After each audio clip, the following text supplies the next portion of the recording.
O protagonismo da população na vigilância em saúde foi preconizado há mais de 30 anos pela reforma sanitária. Uma forma de garantir o direito à saúde e à qualidade de vida através da mobilização e da participação da sociedade. Vigilância popular em saúde é o assunto do Sala de Convidados de hoje.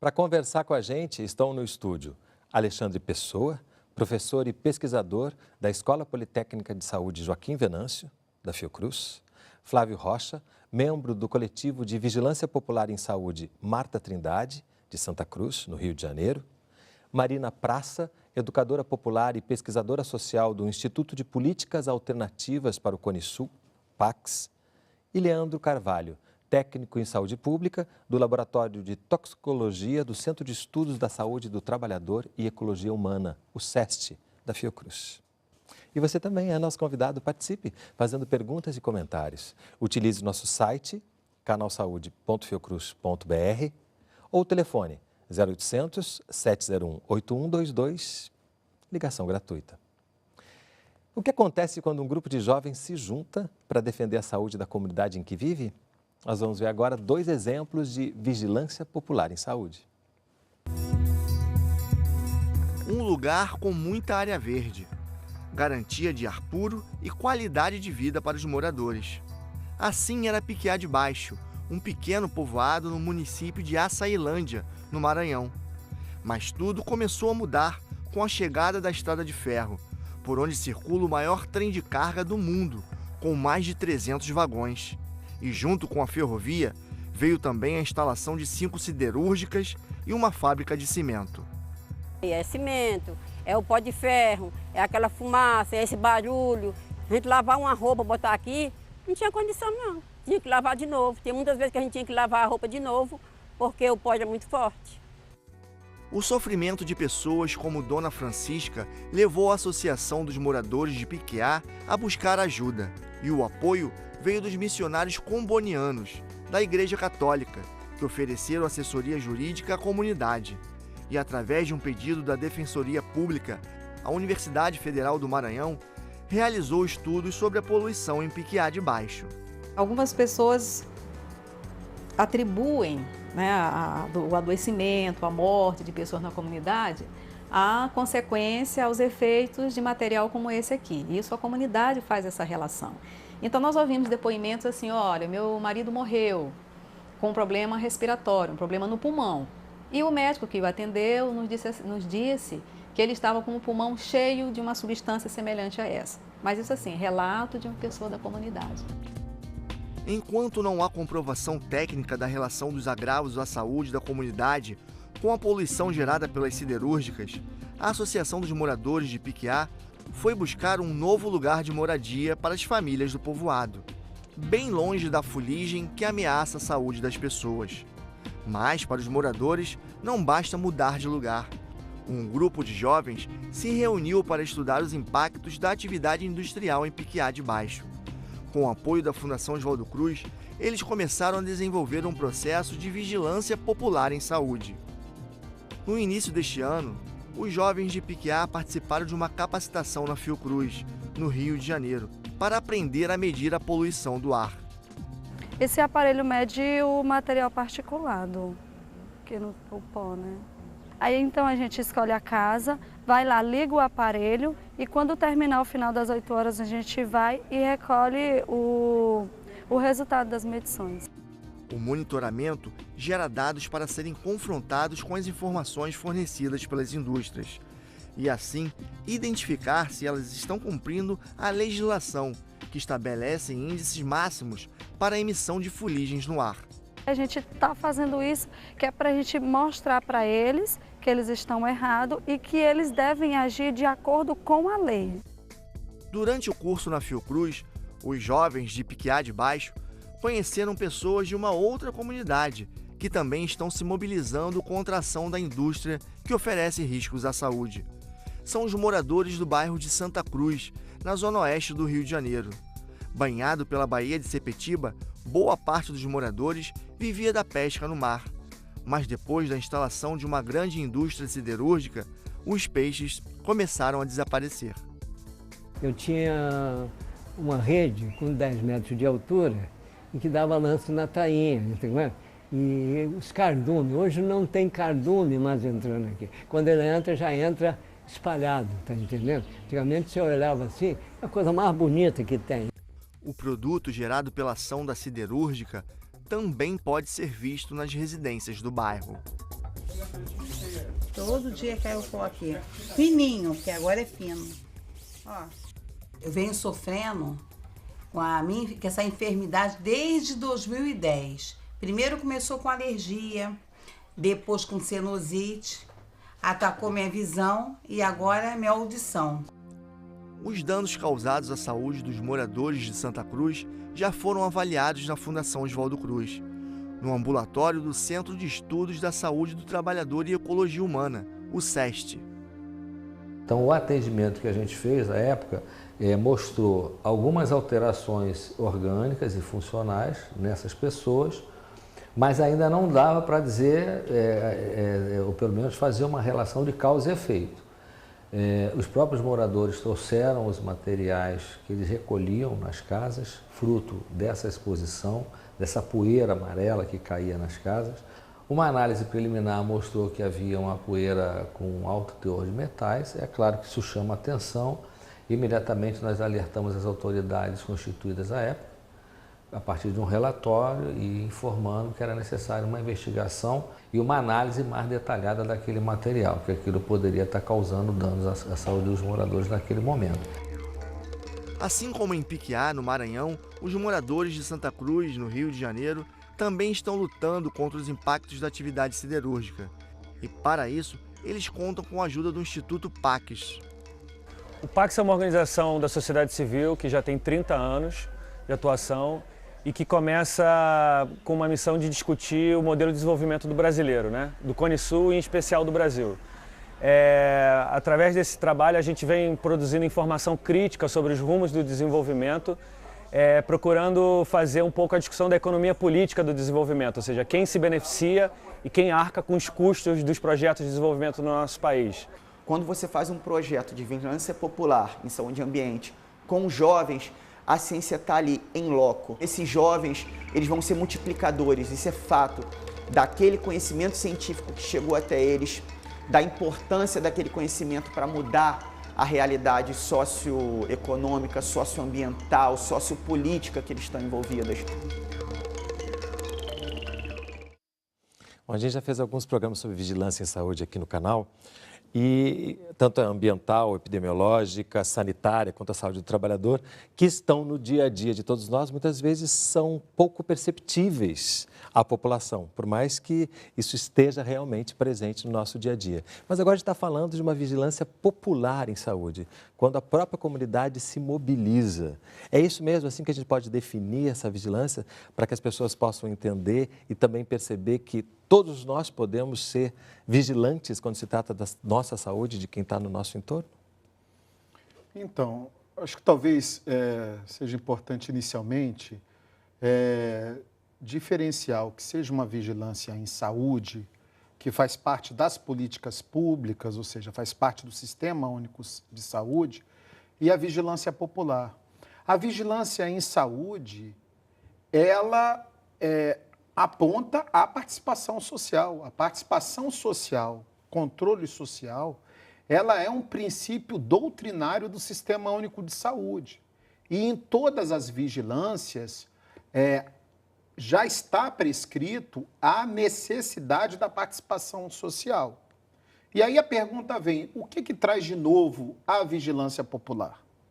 Ou seja, ela não deixa de ser uma crítica às limitações das políticas públicas e mesmo do papel do Estado diante dos impactos gerados, por exemplo, pelos grandes empreendimentos. No caso que foi apresentado nessa apresentação, nós estamos falando da parte litorânea, na parte da orla marítima. Isso tem relação com o desenvolvimento, com o modelo de desenvolvimento. Se hoje estamos, já há algum tempo, no caminho da reprimarização da economia, que uma das principais fontes de recurso do PIB as commodities agrícolas e as commodities metálicas, e o objetivo é a exportação, essas estruturas, essas logísticas de grande porte, elas ficam instaladas exatamente no litoral. E aí as comunidades, os atingidos, que me parece que é quase uma categoria social, eles são afetados por esses empreendimentos que exportam os minérios, que altamente concentrador de renda, de economia, mas fica para a população a poluição, os problemas à saúde. A vigilância popular, ela se diferencia pelo papel do morador no protagonismo da identificação desses problemas. Eu vou pegar justamente o protagonismo para jogar para o Flávio, para perguntar o que mobilizou, o que te mobilizou, o que mobilizou vocês, que a gente viu trabalhando ali, colocando a mão na massa para fazer essa pesquisa, chegar a dados para posteriormente fazer denúncias sérias. Eu, particularmente, conheci a luta dos moradores em junho do ano passado. E assim que eu comecei a acompanhar o processo de luta e comecei a fazer parte, eu fui convidado para ser um dos jovens a participar do projeto de Vigilância Popular em Saúde, que estava sendo organizado pelo PAX, com os moradores, a Fiocruz e a Justiça nos Trilhos, que é do Maranhão. E aí eu fiquei bem empolgado, porque era uma oportunidade, era um instrumento de luta que a gente poderia utilizar para se contrapor à CSA, que há muitos anos vem trazendo muita poluição, muitos problemas socioambientais para o nosso bairro. E problemas concretos que você via no dia a dia. Exatamente, porque o tempo todo você vê alguém reclamando de problemas de saúde, problemas respiratórios, de coceira. Quando eu estou em Santa Cruz, eu sempre fico me coçando bastante. E isso a gente sabe que é problemático para a saúde da população do bairro. Só que a empresa, por outro lado, ela diz que o ar de Santa Cruz é de boa qualidade.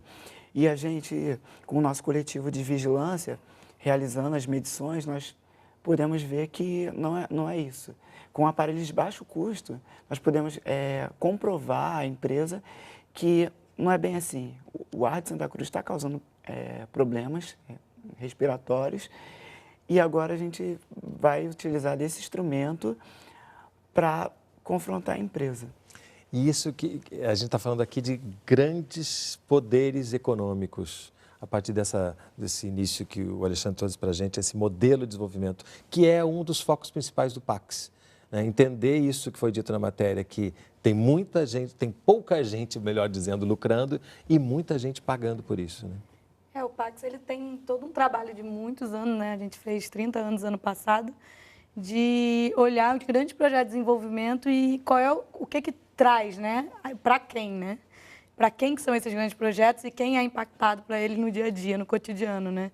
Então, quando a gente trabalha muito com a região da Zona Oeste da cidade do Rio de Janeiro, que é a região com os piores índices de desenvolvimento humano e aonde essas empresas se localizam, né?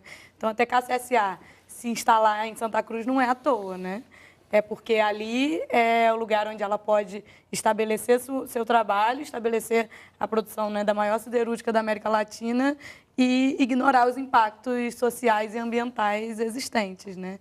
Então, o nosso trabalho é um pouco de produzir material e contribuir na mobilização e no engajamento da comunidade para conseguir lutar aí pelos seus direitos, né? Porque deveria vir, né, o Estado deveria garantir os direitos. Na verdade, a gente vê que cada vez mais a gente tem que estar na luta para conseguir as coisas básicas.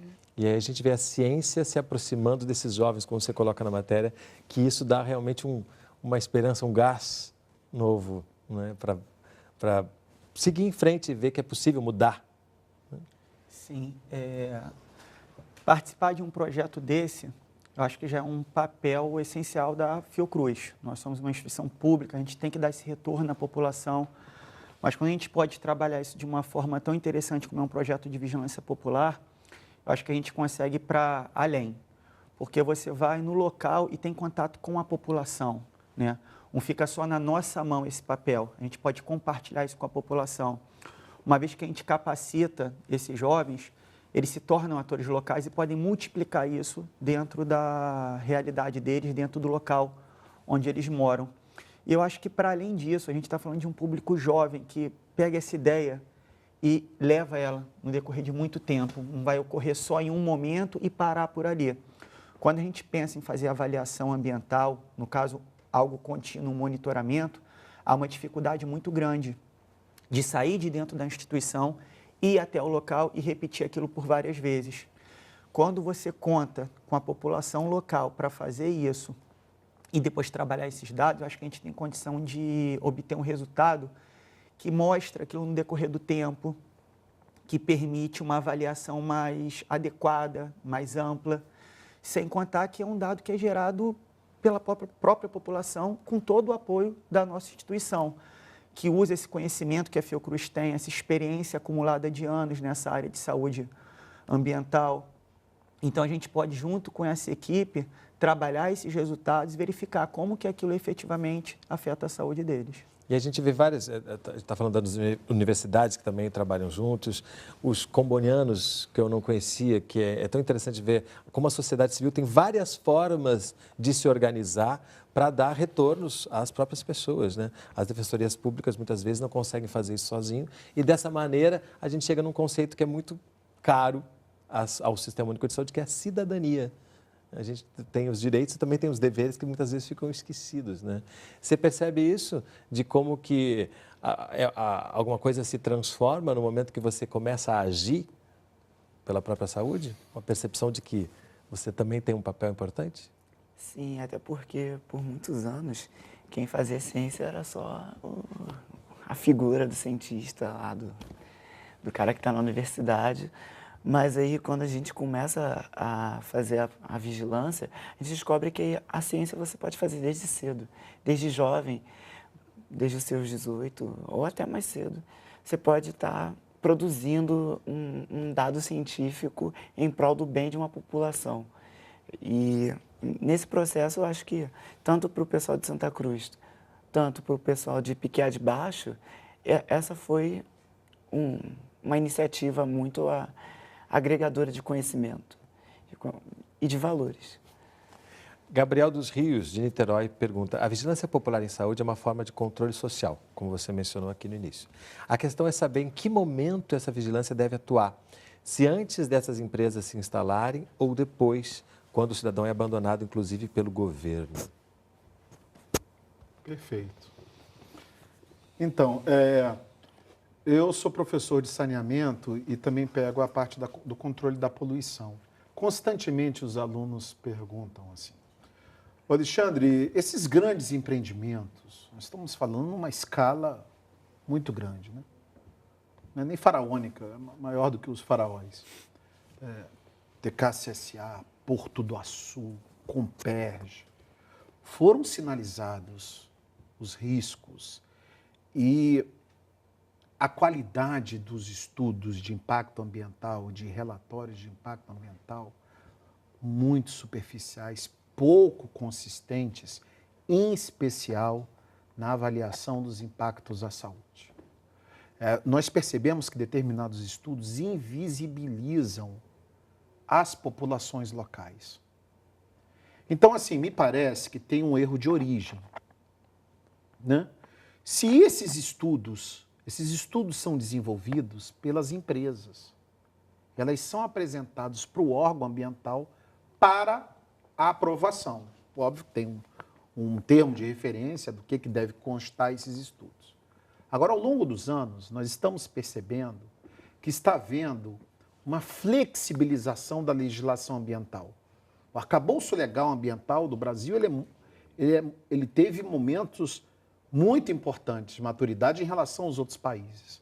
Mas, ao longo dos anos, está havendo uma flexibilização das legislações ambientais e na sua operacionalidade, inclusive dos órgãos de controle ambiental.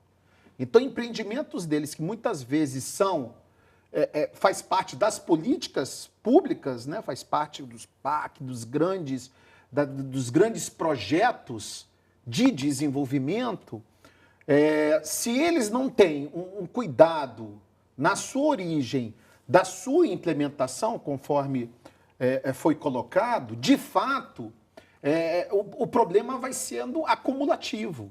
Então, ao longo dos processos, o caráter preventivo da qualidade dos seus projetos, da gestão ambiental, para que o problema não venha, não seja subsequente, ele está, entendo eu, sofrendo de um processo que é de flexibilização da legislação ambiental e também trabalhista. Não confundir PAC com PACS. Né? Você falou, o PAC é o Programa de Aceleração do Crescimento e o PACS... É o Instituto Políticas Alternativas para o Cone Sul. E de uma certa forma, né, esse trocadilho ele faz sentido quando a gente confronta essas duas coisas. Né? Porque como é importante que exista uma compreensão do tamanho das consequências possíveis quando não há um estudo prévio consistente ou uma preocupação consistente mesmo em que essas populações não sejam afetadas pelo que está em torno, né? Esse é praticamente o dia a dia de vocês. Nosso dia a dia é muito de produção de conhecimento, né? E um conhecimento que a gente diz que não é neutro, né? Porque a gente está produzindo conhecimento em prol mesmo da classe trabalhadora, em prol dos atingidos, né? E das atingidas. Então, a gente também tem um debate de gênero muito forte dentro do PACS, né? Como que o impacto desses grandes empreendimentos na vida das mulheres é ainda maior, porque elas que geralmente cuidam do filho quando o filho tem uma doença, cuidam do idoso quando o idoso tem uma doença, tem mais trabalho em casa quando tem que limpar a casa 20 vezes porque o pó de prata está caindo, né? Então, o PACS também tem esse debate muito forte, a produção de conhecimento e de formação, né? A formação política junto aos jovens, junto aos moradores. Então, e também fortalecendo esses intercâmbios, né? Porque os jovens de Santa Cruz conhecerem os jovens de Piquiá e perceberem que a luta deles é a mesma ou é muito parecida, foi de uma fortaleza, isso empodera, né? De uma outra forma, né? E essa galera é amiga hoje em dia e troca, né? E tem um impacto, manda no WhatsApp para o outro e isso se difunde nas redes também. Então, isso tem uma força que eu acho que o PACS está aí para contribuir nesse processo, né? A gente vai ver no próximo bloco, a gente vai falar bastante sobre essa troca de experiências, mas antes, no finalzinho desse bloco, eu ainda queria saber em relação a essa questão da comprovação técnica, porque existe uma observação diária de que você acabou de falar nesse POC está chovendo, isso não é normal, mas daí, ao mesmo tempo, está se vendo as pessoas adoecerem e morrerem, mas fazer essa relação, às vezes, é complicado? Às vezes não, sempre. A comprovação científica sempre é um passo muito difícil em qualquer processo e a gente precisa que sejam gerados dados. Nesse sentido, a Fiocruz entra com esse aspecto técnico, porque já há todo um debate da questão dos riscos à saúde, da exposição, mas é preciso comprová-los. E aí a gente vai a campo, capacita esses jovens para que eles façam essa avaliação. Uma vez que esses dados são gerados, a gente tem elementos para estudar e falar, realmente, o que a gente está acusando, o que a gente está discutindo, tem dados que estão comprovando isso. Tá, ok? A gente pega essas informações, confronta com dados da literatura científica, confronta com recomendações de órgãos de saúde, para poder verificar se aquilo realmente está acima ou abaixo de um limite permitido. Apesar de que é muito importante salientar que, independente se está abaixo ou acima de um limite, risco à saúde sempre vai ocorrer. Ainda mais, por exemplo, a Marina falou de crianças e idosos. Essas populações são mais suscetíveis a esses efeitos. Então, independentemente de você estar acima de um limite permitido, os riscos à saúde podem ocorrer nessas populações. E esse é um processo que leva tempo? Leva. Leva porque você precisa fazer várias vezes o mesmo processo, tirar médias, estudar aqueles resultados. Realmente não é uma coisa que você faz hoje para obter um resultado amanhã. Precisa de um certo tempo debruçado sobre esse estudo, sobre esses resultados. Mas, ao mesmo tempo, é esse tempo que depois garante essa comprovação. Exatamente. Que aí a contestação começa a ficar mais difícil, né? Sim. Porque a gente está falando aqui sempre lembrando de uma luta contra poderes econômicos muito fortes. Exatamente. Né? Talvez por isso essa mobilização toda seja necessária para poder confrontar esses poderes. O que acontece? Esses dados, em geral, são gerados pela própria empresa. E aí sempre fica uma dúvida sobre a qualidade desses resultados, até mesmo sobre a veracidade deles. Quando você pega uma instituição como a nossa, outra instituição pública, que está preocupada realmente com a saúde da população e a saúde ambiental, você tem um dado mais confiável. E esses dados, sim, vão mostrar algo diferente do que a empresa está mostrando. Então, eu acho que isso dá uma certa confiança para a população lutar pelos seus direitos. A gente está falando aqui da população de Santa Cruz, de Piquiá de Baixo, está falando também de outros países, a gente está falando de uma questão de uma saúde que a gente pode dizer que é a saúde global. Mais sobre isso, no próximo bloco, Sala de Convidados vai fazer um breve intervalo, não sai daí, a gente volta já.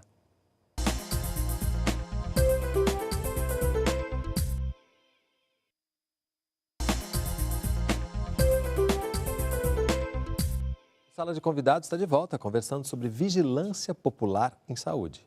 Nossos convidados são Alexandre Pessoa, professor e pesquisador da Escola Politécnica de Saúde Joaquim Venâncio, da Fundação Oswaldo Cruz. Flávio Rocha, membro do Coletivo de Vigilância Popular em Saúde Marta Trindade, de Santa Cruz, no Rio de Janeiro. Marina Praça, educadora popular e pesquisadora social do Instituto PACS. E Leandro Carvalho, técnico em saúde pública do Laboratório de Toxicologia do SEST da Fiocruz. E você também é nosso convidado, participe fazendo perguntas e comentários. Utilize nosso site, canalsaude.fiocruz.br ou o telefone 0800 701 8122, ligação gratuita. O encontro na Fiocruz reuniu novamente os jovens do Maranhão e do Rio de Janeiro para analisar os resultados das suas pesquisas. Depois do período de monitoramento do ar realizado nas comunidades de Piquiá de Baixo, em Açailândia, no Maranhão, e em Santa Cruz, no Rio de Janeiro, os jovens que fazem parte do trabalho voltaram a se reunir na Fiocruz. Eles participaram da oficina Vigilância Popular Ambiental e Grandes Projetos de Desenvolvimento, promovida pelo Instituto PACS, a organização Justiça nos Trilhos e a Fiocruz. Uma vez que o monitoramento foi feito, esses dados voltaram aqui para a instituição e nós se debruçamos sobre eles para poder ver o que estava aparecendo nesse monitoramento. Quando a gente avalia esses resultados, tanto em Piquiá quanto em Santa Cruz, aparecem valores superiores, tanto à média anual quanto à média diária. Isso mostra que essas populações estão acima desse valor recomendado pela OMS. O que quer dizer esse valor recomendado? Quer dizer que uma vez que você chega próximo ou ultrapassa, você aumenta os riscos à saúde. O resultado do monitoramento gerou um relatório que foi encaminhado para as comunidades. Ver esses dados e saber a importância deles e como eles vão se somar no processo que a gente já tem em relação à nossa luta contra esses empreendimentos, né? No caso de Piquiá, contra as siderúrgicas, e também vai se somar ao processo de reassentamento. Então é algo muito gratificante, a gente está bem ansioso para poder divulgar esses dados para a comunidade. Porque a gente viu todo o processo acontecendo, a gente viu uma coisa que a gente imaginava se realizando no concreto, ali no papel, e ver o que a gente imaginava que acontecia, a poluição, que sim, está acontecendo até mais do que a gente imaginava. Então, agora a gente tem como mostrar isso não só para a população, mas também para o governo, para as instituições de saúde, e a partir daí correr atrás dos nossos direitos. Nesta oficina, os jovens de Piquiá e Santa Cruz puderam ainda conhecer a experiência de outras comunidades impactadas pelas atividades industriais no Brasil e no exterior. A gente entendeu que era importante envolver esses jovens de Piquiá e de Santa Cruz com outras experiências semelhantes, para que se pudesse, digamos, refletir no que há de comum e também complementar entre todas as experiências participantes. Então, nós temos aqui experiências, por exemplo, do Equador, onde há um impacto de mais de 30 anos da indústria do petróleo na Amazônia Equatoriana. Na Argentina, da região de Catamarca, vem uma experiência de epidemiologia popular, que também conseguiu construir entre os próprios cidadãos impactados pela mineração uma leitura e um diagnóstico sobre o adoecimento dessa população a partir da mineração. Então, quando a gente conhece essas pessoas, troca as experiências, é como se fosse uma troca de forças, né? Eles me dão força, eu dou força para eles, e eu acho que isso é o mais importante. Quando você começa a conversar com essas pessoas e descobre que elas, em outros estados, como é o caso do pessoal de Santa Cruz, e agora nessa oficina a gente descobriu que pessoas em outros países passam por situações e convivem com empresas que poluem da mesma forma como a gente vive lá em Pequiá, tipo assim, é assustador, sabe? Porque você vê que não é um problema só nosso, é um problema de muita gente, né? É um problema que está no nosso país, é um problema que está além das fronteiras do nosso país, está no mundo todo. Ela acabou de sintetizar o que é saúde global, né? Que é um conceito que precisa ser cada vez mais pesquisado e estudado, mas já está dado com essa compreensão de que há, a partir desse modelo de desenvolvimento, consequências que existem localmente, mas que muitas vezes têm resultados que a gente pode entender como globais, né?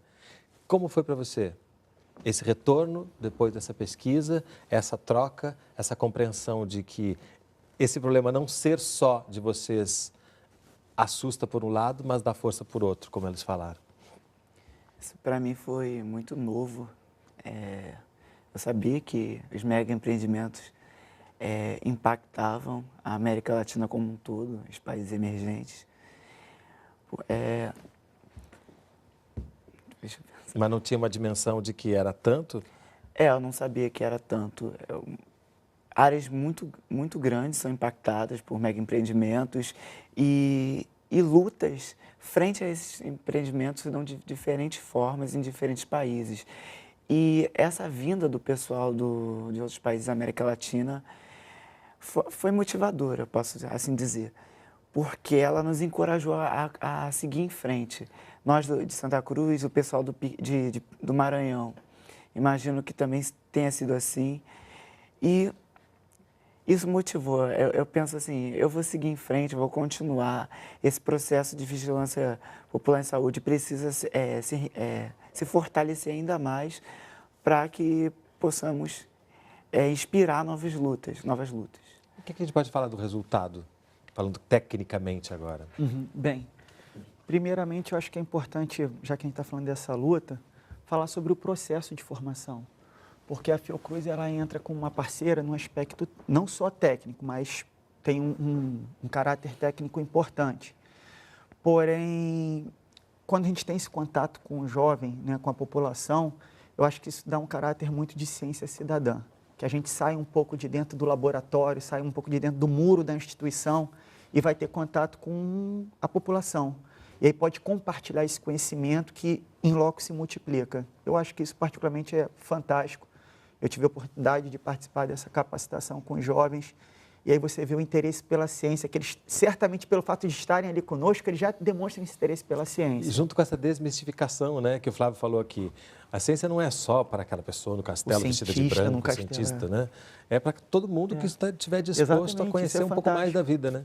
Que a gente chega ali junto com eles e começa a compartilhar, e eles vão verificando que não é algo tão difícil, não é algo tão místico, que talvez em alguns momentos possa até ser simples. E eu acho que tem um pouco de sensibilização deles para se preocupar mais com as questões ambientais que só aquela que os cerca. E, obviamente, eles multiplicam isso no local onde eles moram e até com outras comunidades, com outras populações, quando ocorrem esses encontros. Com relação aos dados obtidos, é importante primeiro a gente conceituar o que a gente avaliou. Quando a gente fala em poluição ambiental, existem diversas substâncias, diversas formas de avaliar. Nós focamos num material chamado material particulado, né? Que tem um risco, ele traz um risco à saúde, tá ok? E ele tem uma capacidade de penetração no sistema respiratório que traz uma série de prejuízos à saúde. Nós utilizamos o monitoramento do material particulado de 2,5 micrômetros, que tem uma capacidade muito grande de gerar riscos à saúde humana. Os dados que nós obtivemos das duas campanhas de monitoramento, uma foi no final de 2016, em Piquiá, em Santa Cruz, e a outra agora no meio do ano, também em Piquiá, em Santa Cruz. Numa avaliação que foi feita, nós observamos que os valores obtidos eles ultrapassam a média recomendada pela Organização Mundial de Saúde. O que isso quer dizer? Quando você pensa em poluição, você tem que ter alguns limites, né, para você poder saber, né, em que momento aquilo está sendo ultrapassado, como é que aquilo dali pode ser interpretado. E quando você ultrapassa esse limite, você está falando em maiores riscos à saúde humana, né? E ainda tem as populações mais vulneráveis, por exemplo, crianças e idosos. Então, nessas duas campanhas, nós observamos que os limites recomendados pela OMS, tanto para limite máximo diário quanto limite máximo anual, eles são ultrapassados em diversos momentos. Isso, por si só, já chama atenção, porque essas populações estão ali respirando essa poluição e aqueles impactos à saúde, eles ocorrem, mas muitas vezes não ocorrem no mesmo tempo que está sendo monitorado, não é mais ou menos na mesma época. Esses impactos da saúde muitas vezes podem demorar a surgir. E falar que eles são só devido à poluição sempre é uma coisa difícil. Mas, certamente, o que a gente obtém traz evidências que as populações que moram naqueles locais onde foram desenvolvidos esses estudos têm uma exposição ao material particulado. Pensando um pouco na coisa do processo, né, porque eu acho que a parte mais técnica, o Leandro é a melhor pessoa para falar, junto com os jovens, né, que é quem estão lidando com os dados mesmo. Eu acho que a gente chamou um pouco no PAC essa coisa de um despertar ativo, assim, né?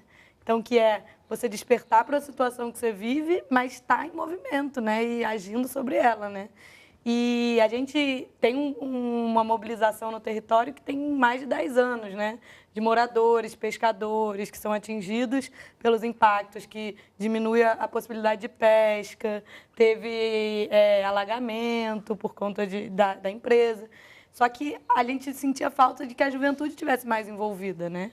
E o processo de vigilância popular em saúde permitiu que houvesse mais troca entre esses dois grupos e que a juventude também entendesse a necessidade da sua movimentação e numa perspectiva prática também. Então, vamos medir a qualidade do ar? Vamos. Isso é uma forma de conseguir engajar e de gerar movimento no território que tem muito a ver com a juventude, né? Vamos fazer e vamos tornar isso um dado e vamos criar meios de comunicação popular para colocar isso no mundo, né? Então, eu acho que tem isso, né? Eu acho que eu fico muito feliz de acompanhar esse processo junto a eles, porque eu acho que dá uma esperança, né? Uma esperança ativa. Né? E nossa próxima tarefa, assim, como coletivo de jovens, é trazer novos jovens para formar o coletivo e levar a informação para as escolas, para atrair crianças, para saber o quanto foi importante esse processo. Esse processo não pode ser, como que eu posso dizer, ele não pode morrer, ele não pode ser esquecido, porque foi muito importante. E eu digo assim, trazer novos jovens da comunidade, porque o nosso coletivo está muito concentrado em jovens de universidade. E o bairro, quem detém o conhecimento não são só esses jovens. O jovem do ensino médio pode produzir, manusear o aparelho, pode se engajar nessa luta. Então, esse é um próximo passo que o coletivo Marta Trindade tem, trazer novas pessoas. E qualquer jovem do bairro de Santa Cruz é bem-vindo, que tem o interesse de confrontar a empresa. Quem é Marta Trindade? Por que esse nome? Marta Trindade foi uma militante do grupo de moradores. Ela era auxiliar de enfermagem, ela faleceu devido a problemas respiratórios e ela foi muito importante para o grupo de moradores da região. Então, nesse caso, resolvemos homenageá-la com esse nome ao nosso coletivo e acredito que é um nome de força que deu sorte, traz muita positividade. Em que medida a Fiocruz, quem pergunta é Jurandir Correia, de São Paulo, em que medida a Fiocruz, colaborando para o controle social, está atuando em benefício do progresso do país? Quando empresas como estas siderúrgicas se instalam em locais específicos, elas levam emprego, melhorias no local, asfalto, etc. Colocar-se contra esses processos significa colocar-se contra o mercado. E a favor de quê? O que se quer de um país que pretende crescer? Não dá para fazer omelete sem quebrar ovos. Essa lógica de pensamento, ela de uma certa forma, legitima o que não deve ser naturalizado. A missão institucional da Fundação Oswaldo Cruz é a saúde pública. No caso da TK-CSA, me veio a lembrança agora, quando eu estava numa audiência pública, lá em Santa Cruz, o auditório lotado para os trabalhadores da TK-CSA, e eu falando diretamente para eles sobre os riscos à saúde que estavam passando não somente a população do entorno da fábrica, e eu estou falando na perspectiva da saúde ambiental, mas também da saúde do trabalhador, né? Aquele que, muitas das vezes, é o primeiro a ser atingido. Obviamente que quem é de um empreendimento, ele não... A democracia dentro de uma fábrica, ela é limitada porque está em risco o próprio emprego, tá certo? Mas, ao terminar uma audiência extremamente difícil e que nós levamos os relatórios produzidos por nós para mostrar o que estava sendo discutido, uma moradora que se colocava numa posição da empresa, ela, depois do evento, ela veio me agradecer pelo que eu estava colocando. Mas aí ela confessou para mim o seguinte: Alexandre, desculpa, mas eu sei que o ar está poluído, mas eu não como ar limpo. Eu preciso me alimentar. E aí ela justificando por que ela estava numa posição de não exigibilidade do direito à saúde, percebe? Uhum. Então, veja bem. A necessidade da manutenção do emprego dela. Do emprego era maior do que a poluição e dos impactos à saúde, que ela tinha consciência, porque ela é um indicador. O corpo dela reage. Então, trabalhamos muito na saúde pública como os indicadores de saúde, mas a população, ela sofre Carrega na pele. Diariamente. Né? E aí eu acho o seguinte, eu acho que toda vulnerabilidade socioambiental, vulnerabilidade é um termo da vigilância. Risco é um termo da vigilância. Ou seja, ela trabalha numa perspectiva de evitar o dano.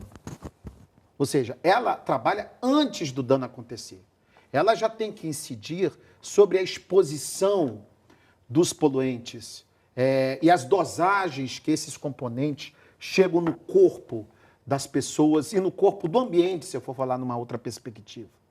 Agora, veja bem, por trás da vulnerabilidade de determinadas populações, e aí são as mais pobres, e aí são as comunidades tradicionais, tem um corte muito claro disso, tá certo? Existe, na minha compreensão, uma vulnerabilidade institucional, porque o Estado de direito, e que tem que promover direitos, inclusive à saúde, não pode permitir que determinadas questões aconteçam. Entende? A exemplo de Mariana, a exemplo dos agrotóxicos, a exemplo dos grandes empreendimentos da Orla, porque, na verdade, quando essas ações não são precaucionárias ou preventivas, o custo vem para o próprio Sistema Único de Saúde. E é sempre importante lembrar de Mariana, né? Que claro. Ainda saiu dos grandes noticiários, mas as populações de lá sofrem cotidianamente, ainda sofrerão, o ambiente sofrerá por muito tempo impacto daquilo tudo, né? Queria saber se vocês concordam que, dada a atual situação econômica e política do país, a tendência é que mais e mais empresas degradem ambientes e a saúde da população com o viés do progresso e do mercado. Carlos Silas, de Brasília. Eu acho que, infelizmente, isso é uma realidade. Porque, falando em progresso, eles justificam uma série de atividades que poluem o ambiente, prejudicam a população, mas que trazem emprego. Eu acho que esse conjunto, ele existe em diversas regiões do Brasil, não só do Brasil, qualquer país em desenvolvimento, que é sempre a mesma história. A indústria vem para gerar emprego, para gerar melhoria. Isso, em curto tempo, até ocorre, surgem alguns empregos, a empresa se instala e a população começa a ganhar alguns postos de trabalho, não nos melhores empregos, é importante a gente salientar isso, mas de médio a longo prazo, os prejuízos à população local ocorrem em larga escala. E outros prejuízos que não só a questão da poluição ambiental, por exemplo, prostituição nos locais das grandes obras, uso de drogas, aumento na criminalidade, violência, todos esses problemas ocorrem associados a grandes empreendimentos, são notórios. Porém, a empresa sempre defende que ela está trazendo o progresso, E uma grande parte da população, muitas vezes, pensa dessa forma, não enxerga os efeitos que ocorrem de médio e longo prazo. Eu acho que quando a gente trabalha com jovem, a gente consegue ir numa parte da população que está preocupada com o futuro de longo prazo. Né? Uma parte da população que não quer só saber desse emprego dele aos 18, 19 anos, mas quer saber da qualidade de vida dele quando ele tiver 30 anos, 40, dos filhos dele. Né? Diferente de um pai de família que tem que alimentar poucas e fala assim, eu quero um emprego. Ainda sobre a pergunta anterior, vale ressaltar que muitos dos moradores do bairro, eles não trabalham na própria empresa, diretamente, no caso que era a ThyssenKrupp. Eles trabalhavam em empresas terceirizadas.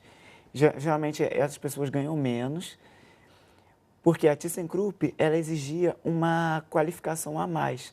Não bastava você ter apenas um técnico. Eles queriam que você tivesse o técnico e ainda tivesse um curso no Senai oferecido por eles. Então, muitas pessoas da região não conseguiam ter os melhores cargos na empresa, era minoria.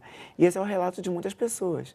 E ainda falando sobre mercado, muitos especialistas dizem que a CSA foi um empreendimento que não deu certo.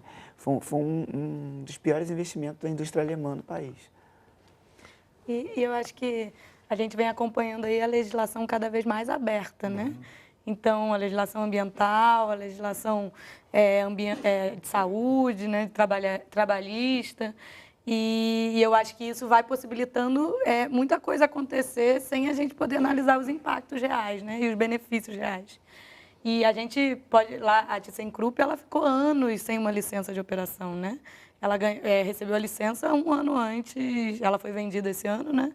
Um ano antes, ela ficou funcionando com TAC, né? Que era um termo de conduta, e sem realizar as definições exigidas para isso, né? Então, assim, a gente, na verdade, tem uma legislação totalmente aberta em prol desse tal progresso, né?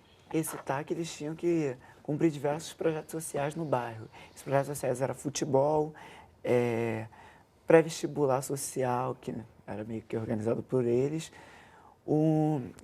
às vezes reforço escolar, e muitas pessoas, eles eram, não posso dizer iludidas, mas eles compravam, dava legitimidade à empresa, dizendo que isso era bom, por conta desses projetos, sendo que essas eram algumas das exigências do TAC, que permitia que eles continuassem funcionando ali no bairro.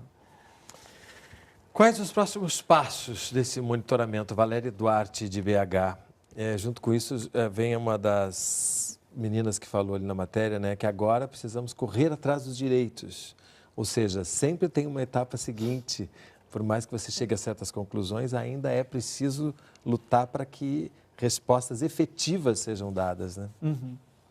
Eu acho que os dados que a gente tem hoje, a gente já tem elementos para começar a correr atrás do que tem que ser feito em termos de ajustes, de evidências que estão sendo mostradas de riscos à população, mas certamente o monitoramento tem que continuar.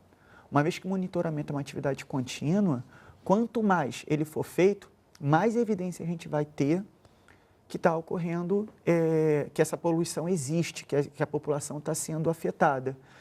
E quanto mais a gente fizer, maior vai ser a representatividade dos dados. Porque, por exemplo, a gente pegou 2 estações distintas do ano, pode fazer em outros períodos em estações diferentes, mais vezes, em horários distintos. Quanto mais dados forem gerados, eu acho que mais representatividade vai ter esse trabalho. A gente falou aqui de Mariana, né, dessas consequências que ainda existem. Piquiá, eles estão solicitando um reassentamento, porque muitas vezes esses territórios eles não têm como recuperar, pelo menos a curto ou médio prazo, né? Essa consequência ambiental é muito grave. São processos de desterritorialização, não é isso? Forçada.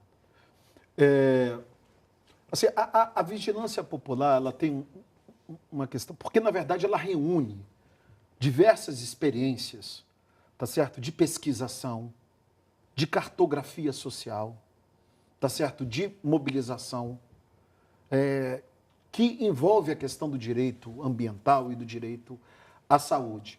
Você veja a potência que quando você vai para determinados locais, onde, por exemplo, os pescadores artesanais são atingidos, e eles se reúnem com a academia para fazer uma cartografia das áreas de exclusão de pesca. Eu quero entrar no econômico, mas aí o econômico do pescador, que sempre viveu da pesca artesanal. Na medida que vem determinados empreendimentos, eles delimitam o território e definem que aquele morador, que aquela geração, que a geração anterior e as sucessivas gerações utilizavam esse meio de reprodução da vida, passarão a não ter. Percebam os impactos à saúde, porque esse trabalhador ele vai para a construção civil e isso não tem a identidade com a cultura dele. Ele gostaria que o filho dele fosse o pescador. A cartografia social, esses processos de capacitação, de identificação dos problemas, faz com que a vigilância, que os moradores não só trabalhem com a comunicação, eles produzem a informação, eles participam da divulgação da comunicação. De quem é a responsabilidade para dar informação em saúde? É de uma empresa que está contingenciada a uma série de deficiências de gestão ambiental e de impacto, ou é o Sistema Único de Saúde? O que eu percebi, no caso da ThyssenKrupp, mas eu também estendo para o caso do Porto do Açu e do Comperj, uma obstrução do direito à informação, de quais os reais impactos socioambientais, no seu sentido mais amplo, de que as populações diretamente atingidas, aquelas que estão coladas nos empreendimentos, aquela onde o empreendimento adentra na área da pesca ou dentro da casa do morador. E também populações, porque poluições atmosféricas seguem uma bacia atmosférica de uma expansão, de uma extensão e de um nível de poluição que compreende uma área e uma população direta e indiretamente atingida muito maior. Ou seja, eu acho que o direito à informação é o primeiro direito à saúde. E isso tem que ser colocado pelas instituições, pelos órgãos públicos que têm a missão institucional para isso. E aí a gente vem com o segundo passo que já foi falado aqui, que é a comunicação, de fazer com que isso seja conhecido, que é o que estamos fazendo aqui agora, né? A gente tem agora, né, um trabalho junto que é de incidência, né? De levar o que foi produzido tanto para a comunidade, né? A gente já tem falado de ir para a rua, fazer atividade de rua, fazer atividade de comunicação, fazer um sarau lá na reta João 23, né? Que é a parte de Santa Cruz ao lado da empresa. E também ir atrás dos órgãos públicos, né? Ir na Secretaria Municipal de Saúde, ir no Ministério Público. A Defensoria Pública tem mais de 300 ações judiciais de moradores e pescadores impactados pela TKCSA, então ir junto com esse relatório para dar força. Então a gente tem aí muita caminhada aí, assim. Muita coisa ainda pela frente, mas além de agradecer a presença de vocês aqui hoje, queria dar os parabéns por esse trabalho. A gente sabe como muitas vezes as relações de poder são assimétricas, né? O que faz com que seja sempre mais difícil lutar em favor da saúde quando grandes poderes estão envolvidos. Parabéns, especialmente a você, seu coletivo, a esses jovens, né, que vão seguir com isso em frente por mais gerações, mas a todos pelo trabalho e por estar aqui conosco hoje. Muito obrigado. E se você quiser baixar ou compartilhar esse programa, entre no nosso site, canalsaude.fiocruz.br. Você pode também acompanhar o Canal Saúde no Facebook e no Twitter. O Sala de Convidados contou com a colaboração da NBR e a gente se vê na próxima semana. Até lá!